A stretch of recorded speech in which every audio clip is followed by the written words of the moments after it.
came to me several months ago and was starting to talk about wanting to do a show here at the Arts Center with this great body of work that he'd been assembling. And so we just kind of continued discussions. I knew that he was a very talented artist and was familiar with some things that he had done. In fact, some of the coral fish, the smaller ones on the pink coral bronze, the bronze fish on the bronze bases, those were actually, a large body of those were actually a single entered piece in our Smoky Hill exhibition a couple of years ago, and they were just fabulous. It was all of those clustered as one large piece. And so I knew the kind of thing that he'd be having, or I thought I did, because quite frankly, when we actually got the show together, it was even larger and grander and more spectacular than I even expected it to be. And I knew it would be good, but it's really a spectacular exhibition. So we just kept working at looking at dates and trying to finalize things, locked it into fall. And then as we got a little bit, over the course of the summer, then we actually started setting the date and did it to coordinate with the closing reception for Toby Flores' sabbatical exhibition down at the university.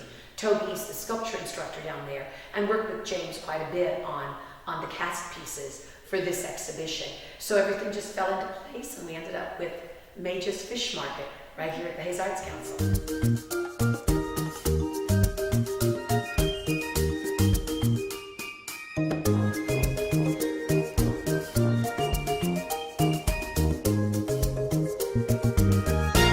The idea for Mage's Fish Market was, after seeing fish markets throughout different parts of the country and all that, they have like fish markets, all the variety of different kinds of fish and all that, kind of got inspired as far as like inventing and creating all kinds of fish and being really creative with that idea.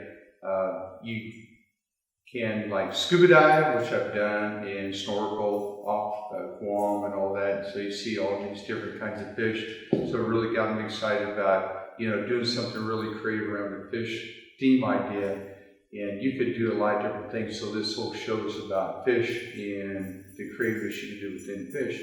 Not using necessarily replicating a fish you see already, but use your imagination and then invent and create different kinds of fish species, which are out there, maybe not, who knows? They might be discovered yet. A lot of this started the wooden thing started like 4.5 years ago, and the reason for that is the concept comes and then you have to get the materials together and all that. So a lot of this wood, exotic woods, I would laminate start stack laminate together, and then I would run out of I need some more wood, so then I have to go search. I'd go to Colorado and look for exotic wood in different places. I'd go to Kansas City and see if there's some exotic wood that I could use for my fish things. So that started that. And then in that process, then I got interested in doing wax. All the metal fish are made out of wax first, and then they have to be cast. And so then that enabled me then to kind of incorporate the metal into my theme as far as fish.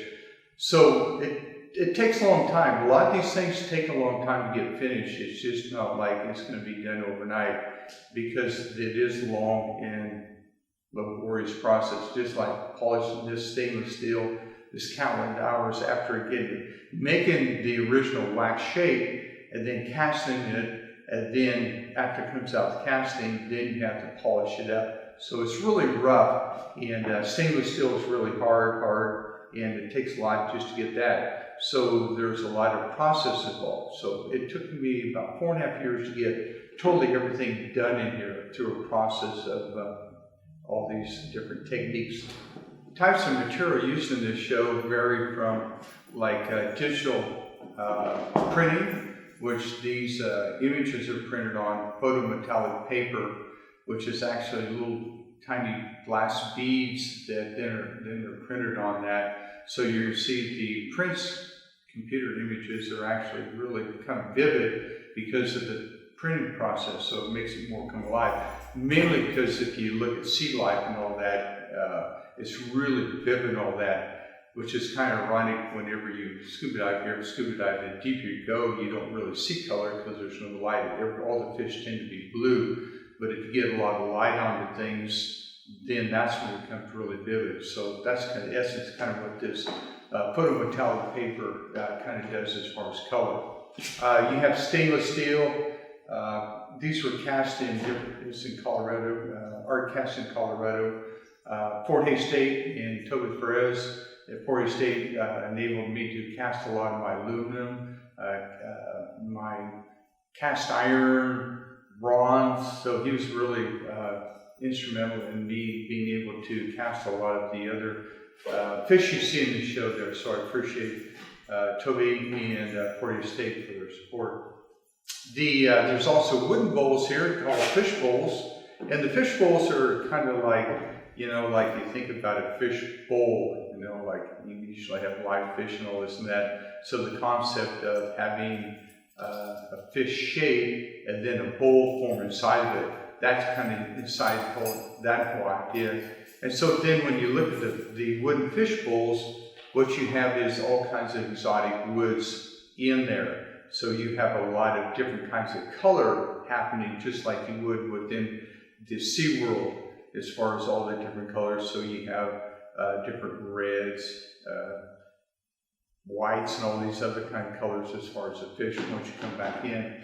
Then also what I did to give more color, I actually laminated plexiglass in between the wood. So you're going to see hints of different kinds of colors also. So you're going to see that also in the wooden pieces. Just to give variety, so you just don't have a shape, and then it's all out of one wood.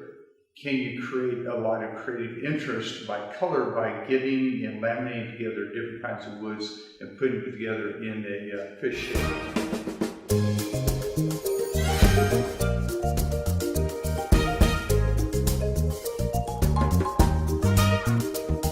Well, it's fantastic. If you haven't come to see this exhibit, you need to, because Jim is so talented. I think it's really interesting, and it has a lot of really neat colors, and it's really unique to art in Hays. It's a lot different than what's traditionally shown here. Like nothing you've seen in this world. So you need to come down here to Hays Alps Council and see Jim Magis' work. No man is an island. It takes a lot of people to bring on such an event like this here. Coming from my wife as far as help support there financially and moral and emotional support going through this here. And there's a lot of other people I'd like to thank, like Toby at Fort Hays State, for their willingness to let me use their foundry and all that and expedite things so I could get things cast in Colorado and all that. So without his guidance and all that, that probably wouldn't happen. You know, you talk about different people and how successful they are. And a lot of times it's not them themselves, it's their support group behind them. That's really what makes a person successful. They could think like, oh, look at me and what I've done. That's not my ideology. Mine is, I am where I'm at right now because of my support group. So I'd like to thank everybody that has helped me from the littlest little thing to the biggest thing. I appreciate your efforts.